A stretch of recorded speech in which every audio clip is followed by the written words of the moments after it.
step away from the gate. Sarah barely blinked before two security guards yanked her ID badge and shoved her back toward the civilian lot. "You think you belong here?" sneered Chief Rodriguez, voice loud enough to turn heads. The sun scorched down on Whiteman Air Force Base, but it wasn't the heat making Sarah's cheeks burn. It was the humiliation. The silence, the looks, worn jeans, faded flannel, harmless until someone saw the faint ink on her arm. Rodriguez's smirk faltered. "Get Colonel Davis, now!" His voice had changed. Sarah said nothing. She just stared straight ahead, like she knew this moment would come. Rodriguez signals two military police officers with a sharp gesture, ordering them to escort her off base immediately. Other personnel pause in their morning routines, some pulling out phones to capture the spectacle of a civilian being removed from the premises. Sarah remains perfectly calm, doesn't resist or argue, simply allows the MPs to grip her arms as they begin leading her toward the gate. It's in that moment, as they maneuver her roughly, that her sleeve rides up just enough to reveal part of a distinctive tattoo. Military unit insignia barely visible beneath the fabric. The design is intricate, professional, the kind of ink that tells a story to those who know how to read it. But Colonel Hayes, walking nearby with his morning coffee, freezes mid-stride. His eyes lock onto that partially visible tattoo, and the blood drains from his face as recognition dawns. He knows that insignia, has seen it in classified briefings, in reports marked with the highest security clearances. His coffee cup trembles slightly in his hand as he watches Sarah being led away, her dignity intact despite the public humiliation. Have you ever been judged before someone knew your story? Sometimes the quietest people carry the heaviest burdens. Tell us in the comments, where are you watching from? Sarah Mitchell lives in a modest apartment just 15 minutes from the base, a deliberate choice that keeps her close to the work she's drawn to like a moth to flame. At 34, she maintains a Spartan existence, no family photos on the walls, no personal mementos cluttering the surfaces. Her living space reflects a life stripped down to essentials, each item serving a purpose, nothing superfluous or sentimental visible to casual observation. She works as an independent civil engineering contractor, specializing in military infrastructure with a precision that makes her invaluable to base operations. Colleagues know her as competent but quiet, someone who arrives early, works late, and never discusses what she did before she started fixing pipes and power systems. Her daily routine speaks of ingrained discipline that civilian life hasn't erased. She wakes at 0500 hours without an alarm, muscle memory pulling her from sleep at the exact moment she's trained her body to activate. Coffee comes black and strong, consumed while reviewing technical manuals that would bore most people to tears, but which she absorbs with the intensity of someone reading sacred texts. Her practical pickup truck, equipped with a well-organized toolbox, serves as both transportation and mobile office. She dresses simply, long sleeves regardless of weather, hair always pulled back, no makeup or jewelry, except for a plain digital watch that she checks with military precision. On base, her professional reputation precedes her like a shadow. Maintenance crews speak of her work in hushed, respectful tones. She fixes what others can't, understands military specifications with an intuitive grasp that suggests more than civilian training. She never needs to see blueprints twice, memorizing complex systems after a single glance. Other contractors wonder privately why she knows so much about classified systems, why she can navigate restricted areas with the confidence of someone who belongs there. They notice things, how she maintains perfect physical fitness despite a job that doesn't require it, how technical knowledge flows from her that exceeds any civilian education, how stress brings out an instinctive military bearing she can't quite suppress. Her apartment holds secrets in its very emptiness. No personal photos grace the walls, but one drawer remains locked, its contents hidden from even her closest acquaintances. Sometimes she stands at her window, watching military aircraft pass overhead with a familiarity that speaks of intimate knowledge. She uses military time unconsciously, catches herself before saying "Roger" instead of "okay." Keeps her distinctive tattoos carefully hidden under long sleeves, even in sweltering summer heat. These small tells paint a picture of someone running from a past that refuses to stay buried. Inside that locked drawer, folded with precision that would pass any inspection, lies a uniform that hasn't seen daylight in years. Commendation ribbons rest in their velvet case, each one representing moments of courage and sacrifice. A group photo shows younger faces, all wearing the same unit patch, Steel Angels, 52nd Combat Engineering Battalion. Sarah's face appears among them, younger and proud, the only woman in a unit of combat engineers who specialized in the most dangerous job in modern warfare, explosive ordnance disposal in active combat zones. Her expression in the photo radiates confidence, belonging, purpose, everything her current life seems to lack. Rodriguez's vendetta against Sarah begins to spread through the base like a virus. He tells anyone who'll listen about the civilian troublemaker who dared to question his authority, embellishing the story with each retelling, claims she was disrespectful, challenging the very foundation of military order. He files an official complaint with the base commander, his report dripping with indignation. "We can't have contractors thinking they run this place," he insists to his subordinates, building a case against someone whose only crime was existing in his sphere of influence. The security chief's analytical mind, twisted by prejudice, reviews Sarah's contractor access protocols with obsessive attention. Her clearance is legitimate, he can't deny that, but it came through unusual channels, an expedited approval from high command that bypassed normal vetting procedures.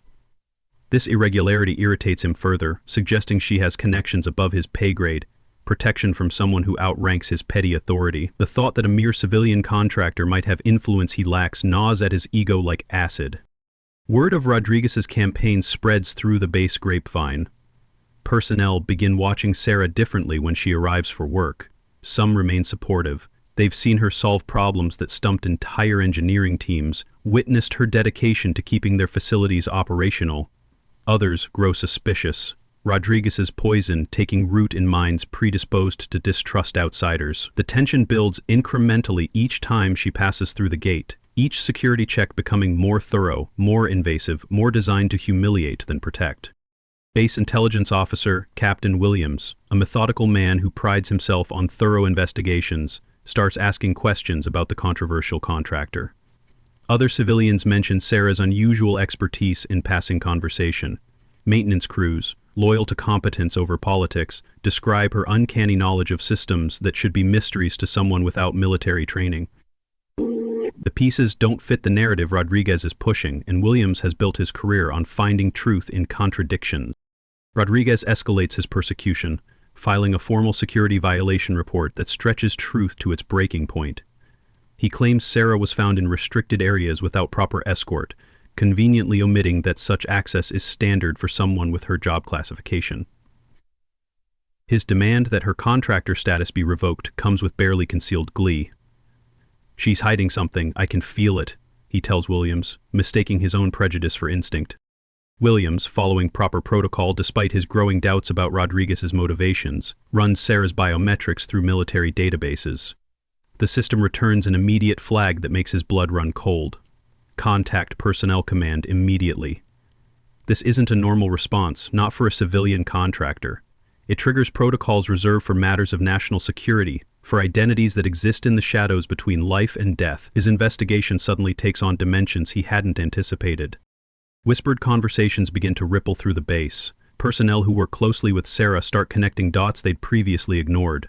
The way she carries herself, back straight, shoulders squared, eyes constantly scanning for threats. How she instinctively knows military protocols, uses proper radio etiquette without thinking, maintains spacing in groups, that speaks of combat zone training. Sergeant Jackson mentions to his squad the tattoo he glimpsed during a repair job in the motor pool. Military insignia too detailed to be mere decoration, too specific to be coincidence. Rodriguez's reputation becomes inextricably tied to proving Sarah represents a security risk. His credibility, built over years of he believes faithful service, now depends entirely on being right about her. The pressure mounts as other security personnel begin questioning his judgment, wondering if his zealousness has crossed into persecution. But he's too far committed to back down now, his ego demanding vindication even as evidence mounts that he's tragically, catastrophically wrong about the quiet woman who just wants to fix broken systems in peace. The setup for confrontation arrives on a humid morning when Rodriguez, emboldened by the base commander's order to resolve the contractor issue once and for all, corners Sarah during a routine maintenance call in Hangar 7. He brings 2 MPs as backup, their presence meant to intimidate, to establish the power dynamic before a word is spoken. "We know you're hiding something," he announces, his voice echoing off the metal walls. "Time to come clean about your real agenda here." The accusation hangs in the air like a challenge, drawing the attention of every mechanic, every pilot, every person within earshot who stops their work to witness what's unfolding. Sarah doesn't defend herself, doesn't offer explanations or excuses. She simply stands there, tool bag at her feet, hands relaxed at her sides, meeting Rodriguez's aggressive posture with quiet dignity. Her silence seems to enrage him further, interpreting her calm as defiance rather than the self-control it represents.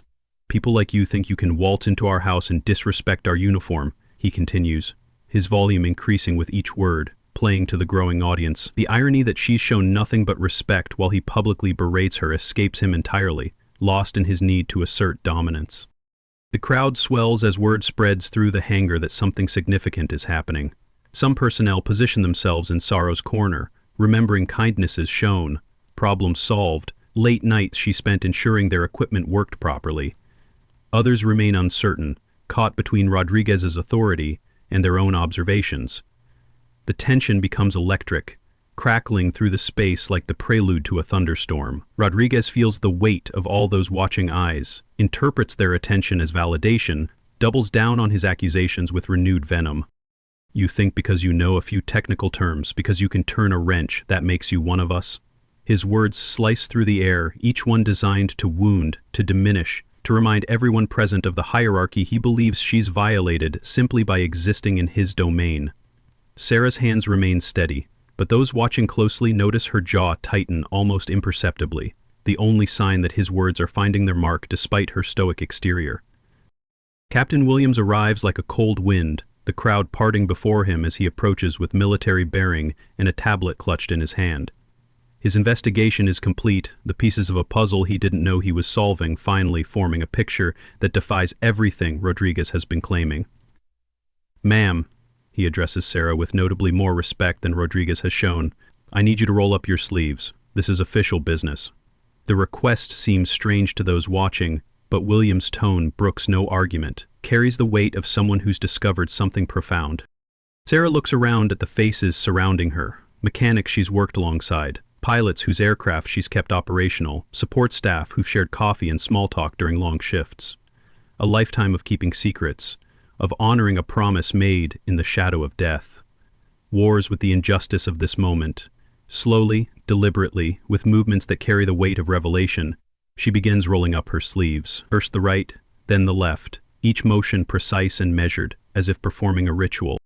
The collective gasp that rises from the crowd seems to stop time itself. Her left arm bears a tattoo of exceptional detail, the 52nd Combat Engineering Battalion patch, rendered with the precision of someone who earned the right to wear it.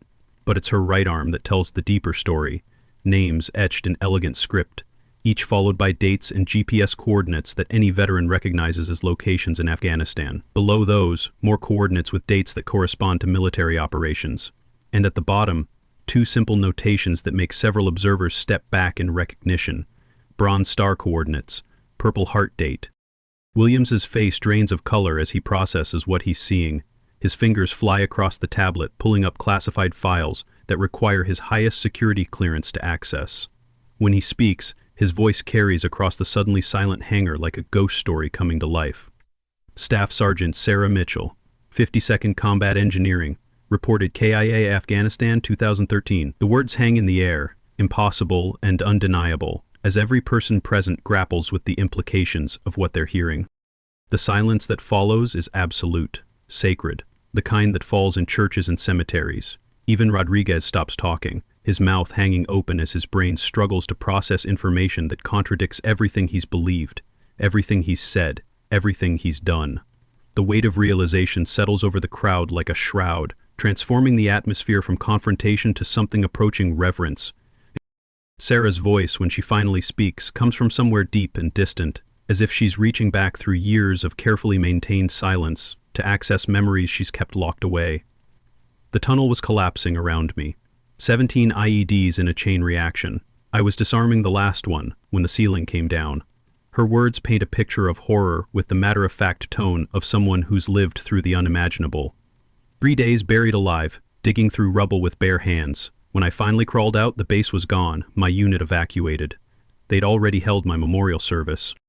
Williams continues reading from the classified file, his voice steady despite the emotion evident in his eyes. Sergeant Mitchell single-handedly defused 17 improvised explosive devices during coordinated Taliban assault on Forward Operating Base Warrior, saved over 200 personnel, declared dead after explosion collapsed tunnel system. Each word adds weight to the truth being revealed, transforming Sarah from persecuted contractor to unrecognized hero in the span of heartbeats. I lost everything in that tunnel, Sarah continues, her gaze focused somewhere beyond the hangar walls, beyond the present moment. My identity, my brothers in arms, my purpose. Command said it was easier to keep me dead. Taliban had bounties on explosive specialists who'd cost them operations. I became a ghost to protect everyone I'd served with. The sacrifice implicit in her words, choosing to remain dead to keep others safe, resonates through the crowd like a physical force. The agreement she describes is both simple and devastating. Military intelligence created the civilian identity of Sarah Mitchell, relocated her far from anyone who might recognize the woman she'd been. The conditions were non-negotiable: never reveal her military service, never claim the medals she'd earned with blood and courage, never contact her old unit or anyone from her former life. The price of staying alive was staying silent, accepting a kind of living death that honored the sacrifice her country believed she'd already made. Rodriguez's face cycles through a spectrum of emotions as the full weight of what he's done crashes over him. Disbelief gives way to horror, horror to shame, shame to something that might be the beginning of understanding. Other personnel stare at him, with expressions ranging from disgust to pity, watching a man realize he's persecuted a hero who gave up everything to keep people like him safe. His authority, built on rigid hierarchy and unexamined prejudice, crumbles like sandcastles before an incoming tide. You want to know what I'm hiding? Sarah's voice gains strength, though it never rises above conversational level. I'm hiding the fact that I died for this country and lived to serve it again. I keep my word, even when people like you make me remember why I stayed dead. The accusation lands with devastating precision, each word an indictment not just of Rodriguez, but of a system that could allow such injustice to occur. What would you do if you discovered someone's hidden heroic past? Share your thoughts. But Colonel Hayes arrives at the hangar with the measured steps of someone who's just had his worldview fundamentally altered. The base commander reviews Williams's findings with growing comprehension, recognizing Sarah's true identity from classified briefings he'd attended years ago. The woman standing before him, humiliated and exposed by his security chief's prejudice, is the ghost story whispered in intelligence circles, the combat engineer who refused to die even when the mountain fell on her. His order comes swift and unequivocal. All harassment of Miss Mitchell ceases immediately. Anyone who continues will answer to me personally. The honor dilemma that follows reveals the depth of Sarah's commitment to her sworn silence. Hayes wants to right this wrong in the most visible way possible: public recognition, restoration of military honors. A ceremony befitting someone who saved an entire forward operating base. But Sarah refuses with the same quiet determination that kept her digging through tons of rubble with bloodied hands. I gave my word to stay dead, she says simply. Dead soldiers don't need parades. The statement carries a finality that even a colonel cannot override. Rodriguez's downfall unfolds with the inexorable momentum of justice delayed but not denied. His harassment of a decorated war hero becomes the scandal that rocks Whiteman Air Force Base. Every snide comment, every petty humiliation, every abuse of power is documented and reported up the chain of command. He faces immediate disciplinary action with the promise of worse to come, possible dismissal, certainly disgrace. The man who built his identity on protecting the base has become its greatest embarrassment. Sarah's terms for moving forward are characteristically modest. She'll continue her contractor work, fixing the systems that keep the base operational, but she wants Rodriguez removed from any possibility of interaction with her. No public recognition, no ceremony, no tearful reunions with surviving members of her unit. Just let me do my job in peace, she requests, the same thing she's wanted since arriving at Whiteman with her toolbox and her secrets. A quiet revolution spreads through the base in the wake of the revelation. Personnel who learn the truth through whispers and careful conversations treat Sarah with newfound respect that she neither seeks nor acknowledges. Maintenance crews go out of their way to make her job easier. Officers nod acknowledgement when they pass her in corridors, a subtle recognition that costs nothing but means everything. Rodriguez finds himself isolated, his former supporters distancing themselves from someone who could so spectacularly misjudge character. Professional recognition comes without fanfare, exactly as Sarah prefers. Base engineering specifically requests her for all major projects. Her expertise no longer a mystery, but a resource to be carefully utilized. Her pay grade receives a quiet upgrade through administrative channels. No explanation needed or given. She remains a contractor in title, but everyone understands she's something more. A guardian angel in work boots and flannel, keeping their systems running with the same dedication she once applied to defusing bombs. Rodriguez's exile manifests as a transfer to a remote desk position where his capacity for harm is neutralized.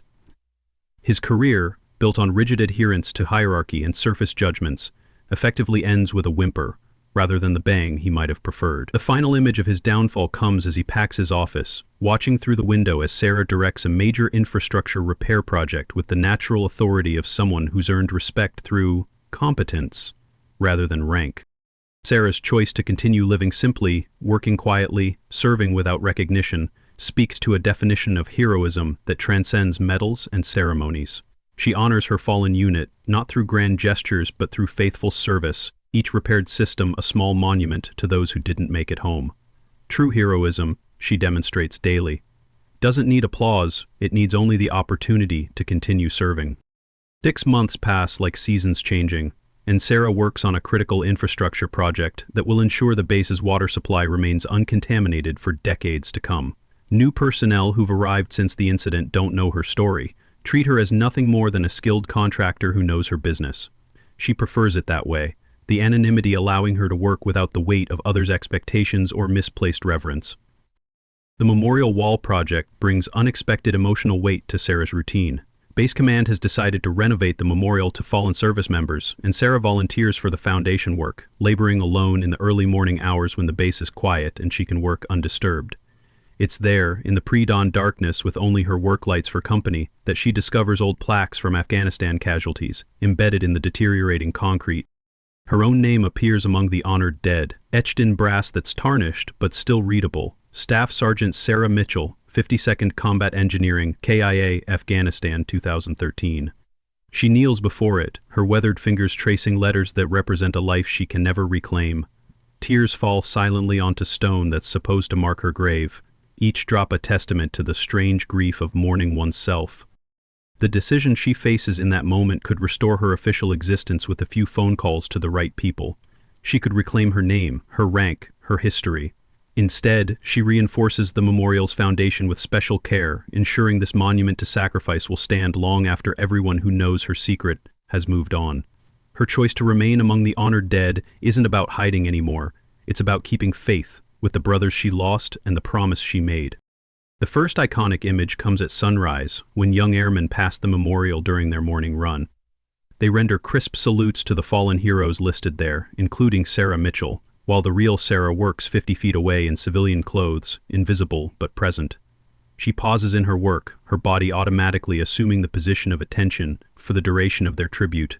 It's a moment of perfect symmetry, the living honoring the dead, while the dead honors the living. Opiates and almost any other drug produces a philosophic, mediocre, or Connecticut, if you will. Cultural change manifests in small but significant ways throughout the base. When a fresh security officer arrives and begins hassling contractors with the same prejudicial attitude Rodriguez displayed, senior personnel intervene immediately. "That's not how we treat people here," they say firmly, the lesson of respect having taken root in institutional memory. Sarah's influence spreads like ripples from a stone dropped in still water, each circle wider than the last.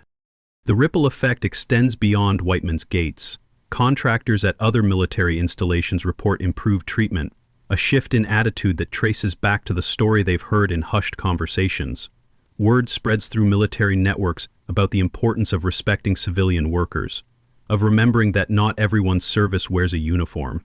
Rodriguez's disgrace becomes a teaching moment, a cautionary tale about the dangers of judgment without understanding. The second iconic image captures the essence of Sarah's dual existence as her final workday ends. Her weathered hands pack tools with the same precision she once applied to diffusing explosives, each item cleaned and stored in its designated place. As the base flag is lowered at retreat, she stands motionless despite being in work clothes rather than uniform, honoring the ritual that once defined her daily life. Other contractors inspired by her example follow suit, creating an unexpected moment of reverence that transcends official protocol. The drive home takes Sarah past familiar landmarks as sunset paints the sky in shades of amber and rose. Her radio plays news about a military recognition ceremony for recent heroes returning from deployment. She turns it off, preferring the silence that's become her companion through years of voluntary exile. On her dashboard sits a single photo, her old unit in Afghanistan, faces young and hopeful, unaware of the fate awaiting them in tunnels beneath ancient mountains. Her commitment to maintaining her cover remains absolute. At a traffic light she rolls down her sleeves, hiding her story once again beneath fabric and silence.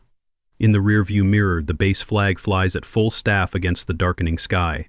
She's kept her word to stay dead, served with honor in shadows where recognition cannot follow. The sacrifice continues not from obligation but from choice, each day a renewal of vows made to ghosts she carries with her. Do you know any unsung heroes in your community? Honor them in the comments. The final revelation comes through investigation rather than confession.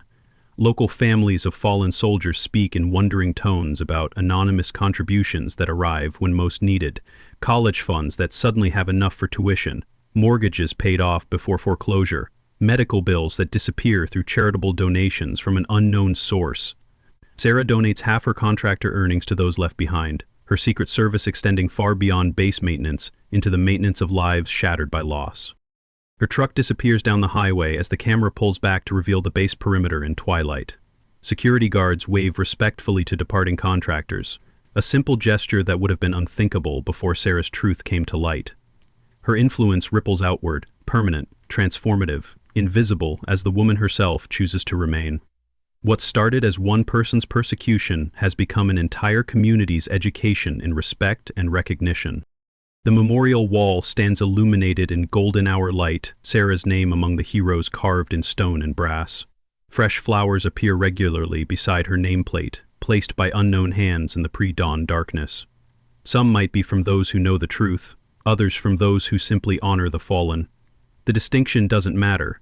The dead who live on through others remember their own, whether they walk among us or rest beneath Arlington's grass. The closing image lingers on that memorial, on the name that represents both ultimate sacrifice and continued service. Sarah Mitchell died in Afghanistan and lives on at Whiteman Air Force Base, a ghost who fixes broken systems and broken assumptions with equal skill. Her story, never officially told, spreads through whispered conversations and changed behaviors, through respect given to those whose service takes unconventional forms. In choosing to remain dead, she's become more alive in the consciousness of those she serves than any ceremony could achieve. True heroes, after all, don't need parades. They need only the opportunity to continue their watch, whether in uniform or work clothes, whether recognized or invisible, whether living their truth or guarding it in silence.